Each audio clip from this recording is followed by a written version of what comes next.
আমরা এখন লাদাখের সাইট সিইং চলছে।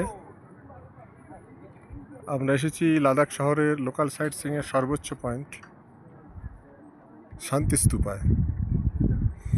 এখান থেকে পুরো লে শহরটি দৃশ্যমান। বেশ অনেকটা উপরে আছি আমরা। পিছনের পাহাড়ের মাথায় বরফের চুনকাম।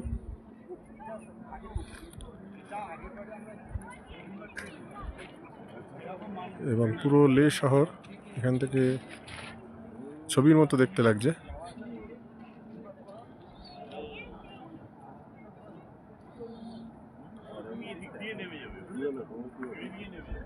এবং এই শান্তিস্তূপে আছে এই বুদ্ধ মূর্তি। চারদিকে চারটি মূর্তি,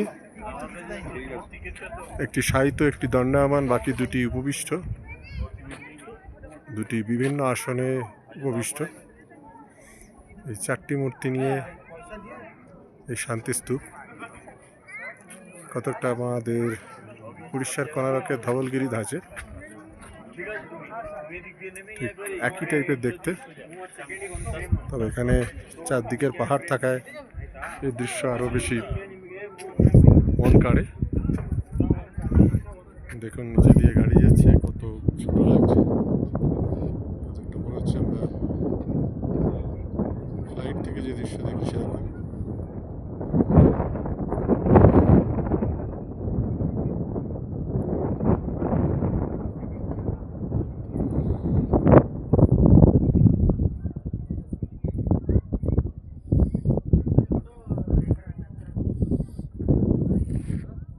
চারদিক ধূসর পাহাড়ে ঘেরা, এবং এর ঠিক পেছন দিয়ে যে পাহাড়ের রাস্তাটি সেটি চলে গেছে খারদুংলার দিকে।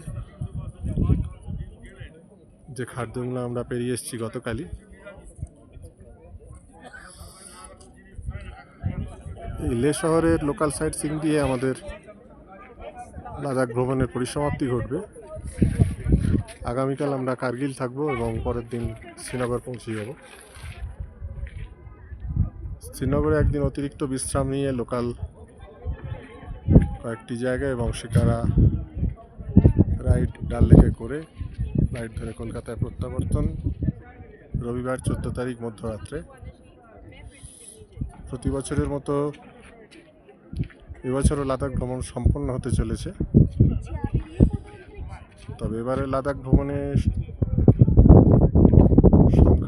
ভ্রমণার্থীর সংখ্যা কম হলেও তারা অনেক বেশি কিছু পেলেন। তারা এমন এমন কিছু দৃশ্য পেলেন যা আমি গত 12 বছর লাদাখ ঘুরেও পাইনি। খারদুংলায় সেই বৃষ্টির মতো বরফপাত বলা যায়, কি যাওয়ার সময় কি ফেরার সময় এক দুঃসহ অভিজ্ঞতা। যাওয়ার সময় যতটা আনন্দ হয়েছিল, ফেরার সময় বেশ রিস্কি হয়ে গিয়েছিল ফেরাটা, যেহেতু রাত্রি হয়ে গিয়েছিল এবং তোড়ে বরফ পড়ছিল। তখন বারবারে চাকা স্কিড করার ভয় ছিল। পরমেশ্বরের আশীর্বাদ আমরা সবাই সুষ্ঠুভাবে ফিরেছি রাত্রি 9:30 নাগাদ। সুনির্মল আকাশের নিচে এই বৌদ্ধ শান্তিস্তূপ মনকে প্রসন্ন করে,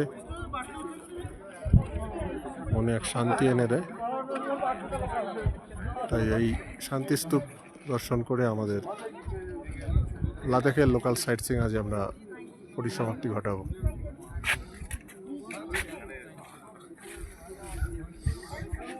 দেখা যাক আবার কবে লাদাখ ভ্রমণ করতে পারি। এবার আমার 13 বার লাদাখ ভ্রমণ সম্পন্ন হতে চলেছে। 14 বার হয় কিনা সে কথার উত্তর একমাত্র জগদীশ্বর জানেন। তো এবারে লাদাখ ভ্রমণে যারা এসছেন, মাত্র আমরা 13 জন ছিলাম, তারা কিন্তু অনেক অত্যাশ্চর্য জিনিসের সাক্ষী হয়ে রইলেন, এটুকু বলতে পারি, যার সচরাচর দেখা মেলে না এবং ভবিষ্যতেও হয়তো আর ওই ধরনের দৃশ্য চাক্ষুষ করার সৌভাগ্য হবে না। তাই প্রকৃতি তার নিজের খেয়ালে চলে বারবার বলি, কখন সে তার লুকোনো সৌন্দর্য বার করে আমাদের চমকে দেবে সে কথা বলা দুঃসাধ্য। পরবর্তী লাদাখ ট্যুরের প্রতীক্ষায় রইলাম, দেখা যাক 2026-এ আবার লাদাখ আসা সম্ভব হয় কিনা।